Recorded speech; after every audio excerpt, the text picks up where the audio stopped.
एक ही दिन में दुनिया के 95 सबसे तपते शहर इंडिया में थे। ओराई, औरैया, जैसलमेर, फलोडी, अकोला, अमरावती, ये सब एक रेस में थे, गर्म होने की रेस में। क्या तुम्हें पता है कि 2000 से 2020 के बीच इंडिया में हीट वेव से कितने लोग मरे?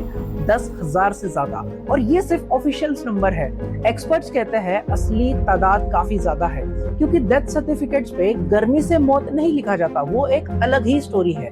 अगर तुम सोच रहे हो अरे यार हर साल गर्मी आती है, क्या नया है इसमें, रुको, आज की वीडियो के बाद तुम ऐसा नहीं सोचोगे, क्योंकि 2026 की ये गर्मी नॉर्मल बिल्कुल नहीं है। और अगर हम अभी नहीं समझे तो आने वाले सालों में जो होगा वो सुनो। चैप्टर नंबर 1, इस साल की गर्मी अलग क्यों है? देखो, पहले ये समझते हैं हीट वेव होता क्या है। सिंपल भाषा में, जब किसी जगह का टेम्परेचर उसकी नॉर्मल टेम्परेचर से 4.5 डिग्री सेल्सियस ज्यादा हो जाता है 2 या ज्यादा कंसेक्यूटिव डेज के लिए, तो उसे हीट वेव कहते हैं। अब सुनो 2026 की हकीकत। अप्रैल में ही पीक समर आने से पहले मध्य प्रदेश, महाराष्ट्र, ओडिशा और छत्तीसगढ़ ने 43 डिग्री सेल्सियस से 45 डिग्री टेम्परेचर रिकॉर्ड किया। यार अप्रैल में 45 डिग्री, ये पीक समर नहीं है, ये तो समर का ट्रेलर है। आईएमडी ने प्रेडिक्ट किया है कि अप्रैल से जून 2026 के बीच इंडिया में above normal heat wave conditions रहेंगे। स्टेट्स लाइक गुजरात, महाराष्ट्र, बिहार, झारखंड, वेस्ट बंगाल, ओडिशा सबसे ज्यादा रिस्क में है। और दुनिया की बात करें तो कार्बन ब्रीफ का ग्लोबल क्लाइमेट एनालिसिस कहता है 2026 दुनिया का सबसे गर्म साल बन सकता है एल नीनो कंडीशंस की वजह से। एल नीनो ये एक पैसिफिक ओशन का वेदर पैटर्न है जो इंडिया की गर्मी को और बढ़ा देता है। Dry winds, no rain, pure furnace mode और एक सुपर एल नीनो डेवलप होने की बात भी हो रही है। अगर वो आया तो ये सब जो हो रहा है वो तो बस वार्म अप था। चैप्टर नंबर 2, नंबर्स जो दिमाग हिला देंगे आपके। अब कुछ नंबर्स जो तुम्हें जेन्युइनली अनकंफर्टेबल कर देंगे। नंबर 1, 2011 से 2020 के बीच इंडिया में 600 हीट वेव्स आए। उससे पहले वाले डिकेड में 1981 से 1990 सिर्फ 413 हीट वेव्स आए थे, मतलब 45% तक इंक्रीज। नंबर 2, इंडिया की 76% पॉपुलेशन ऐसी डिस्ट्रिक्ट में है जो high to very high heat risk zone में आती है, 76%। नंबर 3, रिसर्च कहती है उत्तर प्रदेश में एक हीट वेव में 8000 से ज्यादा लोग एक्सेस डेथ सफर करते हैं। उत्तर प्रदेश अकेले एक हीट वेव में। नंबर 4, हीट स्ट्रेस से इंडिया के डेयरी सेक्टर को 2661 करोड़ का एनुअल नुकसान होता है, सिर्फ मिल्क प्रोडक्शन ड्रॉप से। और ये सिर्फ मिल्क की बात है, एग्रीकल्चर, बिजली, पानी, उसका अलग हिसाब है। नंबर 5, और ये सबसे डरावना है, India global heat wave related deaths में 20.74% हिस्सा लेता है। मतलब दुनिया में हर हीट में से एक ही हीट वेव में से डेथ इंडिया में होती है। एक बार फिर दुनिया में हर 5 हीट वेव में से एक इंडिया में। सोच सकते हो आप, हम दुनिया की 17% पॉपुलेशन है, लेकिन हीट वेव डेथ में हिस्सेदारी है 21%। ये बता रहा है कि कुछ तो फंडामेंटली रॉन्ग। चैप्टर 3, एक रियल स्टोरी और उसकी वजह क्या है। अब मैं तुम्हें एक कहानी सुनाता हूँ। अहमदाबाद 2010 मई का महीना था, टेम्परेचर 48 डिग्री के आसपास। 3 दिन में 1344 एक्स्ट्रा डेथ्स, ऑफिशियल रिपोर्ट कहती है। अहमदाबाद ने फिर सोचा ये दोबारा नहीं होगा। उन्होंने बनाया इंडिया का पहला heat action plan, hospital ready, ambulance stand by, water distribution centres. और 2013 में फिर गर्मी आई। इस बार रिजल्ट, डेथ सिग्निफिकेंटली कम हुई। एक प्लान ने हजारों लोगों की जान बचा ली, लेकिन ये प्लान सिर्फ अहमदाबाद में था। बाकी इंडिया का क्या? कुछ स्टेट्स में है, कुछ में नहीं।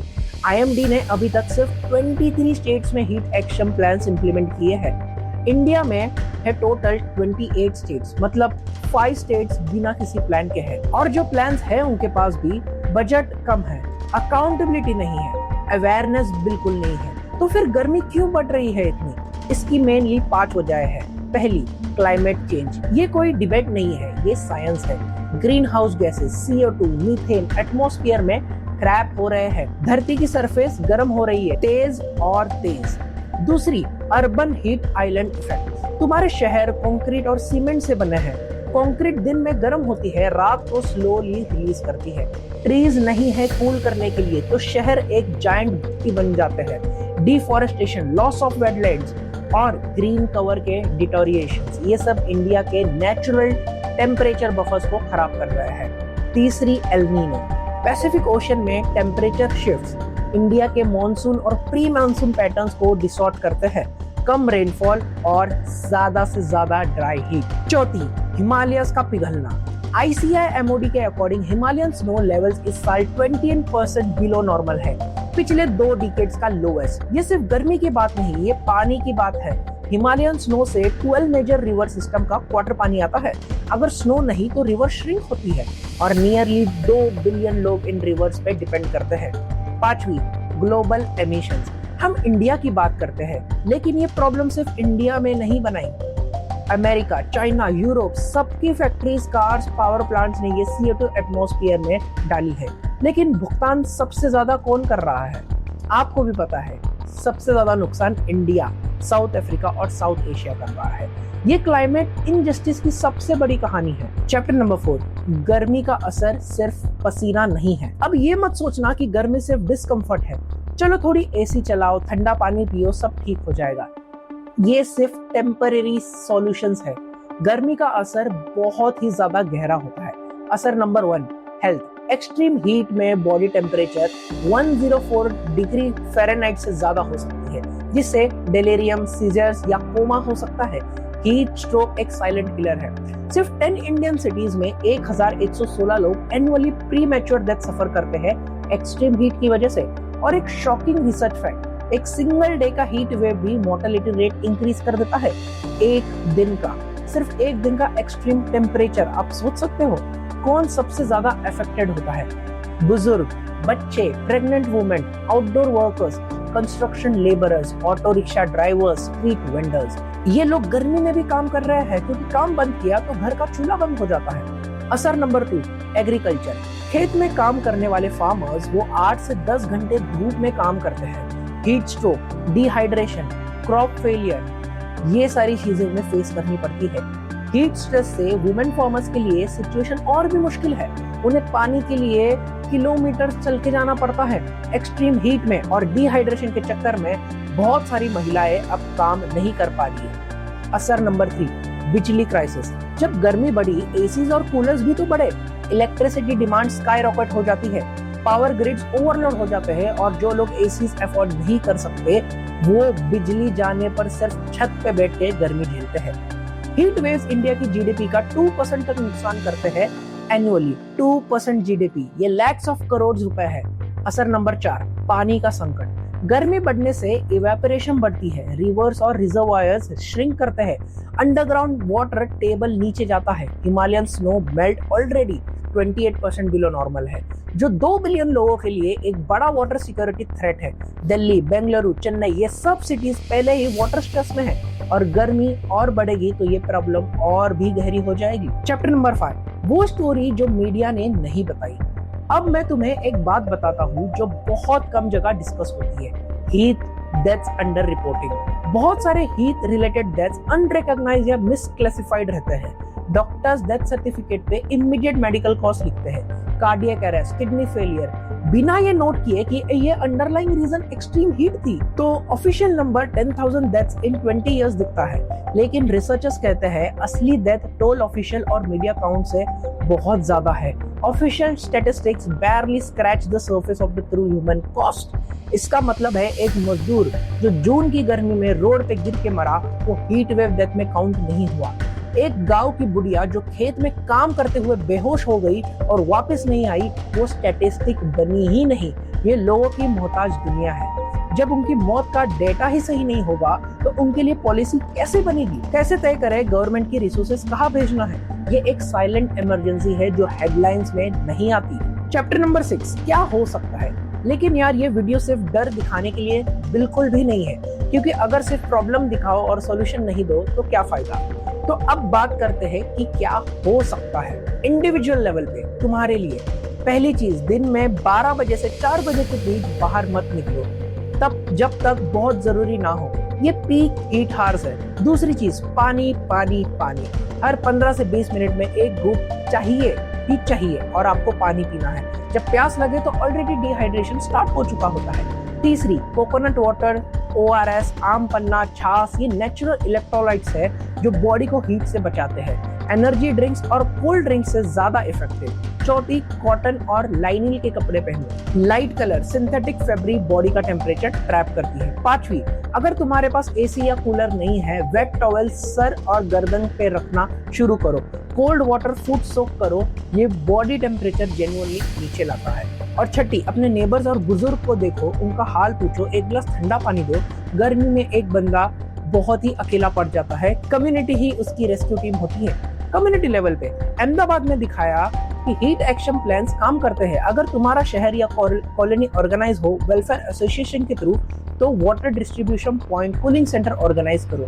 स्कूल्स ने ऑलरेडी अर्ली हॉलीडेज डिक्लेयर की है कुछ जगह। गवर्नमेंट लेवल पे ecological restoration, reforestation, wetland conservation, urban greening, ये टेम्परेचर बफर्स बिल्ड करते हैं। स्टेट हीट एक्शन प्लान को स्ट्रॉन्गर बजट चाहिए, लोकलाइज वल्नरेबिलिटी मैपिंग चाहिए और क्लियर अकाउंटेबिलिटी चाहिए। और सबसे बड़ी चीज, कूल रूफ्स प्रोग्राम। व्हाइट या light coloured roofs heat reflect करते हैं, शहर का टेम्परेचर 2 से 3 डिग्री तक कम कर सकते हैं, ये प्रूवन है। अभी हम बात करते हैं ग्लोबल लेवल पे। ये एक बड़ा पॉलिटिकल फाइट है। डेवलप कंट्रीज को अपने इमिशंस कट करने होंगे। क्लाइमेट फाइनेंस पुअर कंट्रीज को मिलनी चाहिए। ये तभी होगा जब इंडिया जैसी वॉइसेस इंटरनेशनली स्ट्रॉन्ग हो, लेकिन वो एक अलग वीडियो की बात है। चैप्टर नंबर 7, 2050 में इंडिया कैसा दिखेगा।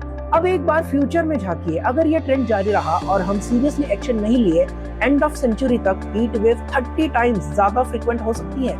अगर ग्लोबल मीन टेम्परेचर 2 डिग्री बढ़ गई, 30 टाइम्स, सोचना एक सेकंड। अभी जो गर्मी 1-2 बार सीजन में आती है, वो लिटरली हर वीक आने लगे तो आउटडोर काम, construction, farming, dhaba vendors, auto rickshaw drivers practically impossible हो जाएगा उन मंथ्स में। मुंबई के बीचेस पे गर्मी में बैठना पॉसिबल नहीं होगा। दिल्ली के मार्केट्स आफ्टरनून को बंद करने पड़ेंगे। अगर पानी क्राइसिस बढ़ी तो एक नया टाइप का माइग्रेशन शुरू होगा, क्लाइमेट माइग्रेशन। लोग गर्मी और प्यास से घर छोड़ के जाएंगे। ये साइंस फिक्शन नहीं है, ये प्रोजेक्शन है यूएन के क्लाइमेट साइंटिस्ट का। लेकिन ये अवॉइडेबल भी है अगर हम अभी सही चॉइसेस करें, इंडिविजुअल और कलेक्टिव दोनों लेवल पे, तो हम इस फ्यूचर को चेंज कर सकते हैं। यही रीजन है कि ये वीडियो महत्वपूर्ण है। सोचो एक सेकंड, हमारे दादी नाना ने 50 साल पहले कूलर्स के बिना भी जिंदगी जिए हैं, लेकिन आज जो गर्मी है वो उनके जमाने की गर्मी बिल्कुल भी नहीं है।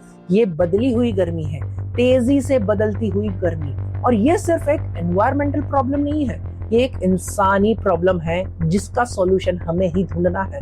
वो कंस्ट्रक्शन लेबरर जो सुबह 6 बजे से काम पे निकलता है, उसके पास एसी नहीं है। वो बच्चा जिसे स्कूल जाना है पेडिस्ट्रियन ब्रिज क्रॉस करके, उसके पास चॉइस नहीं है। और ये गर्मी उन्हें सबसे ज्यादा मारती है। हम जो स्क्रीन्स के सामने हैं, हमारी रिस्पॉन्सिबिलिटी भी है। अवेयरनेस फैलाओ, डेटा शेयर करो, एक बुजुर्ग को पानी पिलाओ, एक ट्री लगाओ। छोटा लगेगा, लेकिन अगर 1 बिलियन लोग छोटा काम भी करें, वो सम अप होता है एक बड़े चेंज की तरफ। अगर आज की वीडियो ने तुम्हें कुछ भी फील कराया हो, तो ये वीडियो को जरूर लाइक कर देना, ताकि ये इंफॉर्मेशन ज्यादा से ज्यादा लोगों तक जाए। शेयर करो इस वीडियो उन लोगों को जिन्हें पता ही नहीं है कि 2026 की ये गर्मी कितनी सीरियस है। और कमेंट करो कि मेरे सिटी में आज का टेम्परेचर था -डिग्री, ताकि मुझे पता चलेगा कि कितनी डिफरेंट सिटीज में आज हमारे लोग इस वीडियो को देख रहे थे। Thank you so much for watching, and मैं आपको मिलूंगा नेक्स्ट वीडियो में।